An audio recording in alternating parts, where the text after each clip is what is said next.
20 yanvar dairəsindən istifadə edənlərin nəzərinə cərimələnə bilərsiniz. Diqqətli olun. Cərimə ilə bağlı olan görüntünün fotosunu sizə təqdim eləyəcəyik. Əvvəlcə isə xəbəri diqqətlə izləyək.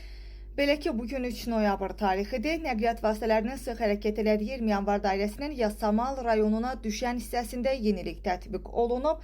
Moskva prospektinin Müzəffər Həsənov və Zərdabi küçələri ilə kəsişdiyi yerdə sarı tor çəkilib. Bildirilib ki, bu ərazidə tez-tez tıxac müşahidə olunur və avtobuslar öz zolaqlarından sonra kəsişmənin qarşı tərəfinə keçərək xeyli vaxt itirirlər və yeniliyin tətbiqi ilə avtomobillərin həmin torun olduğu yerdə dayanması qadağan edilib.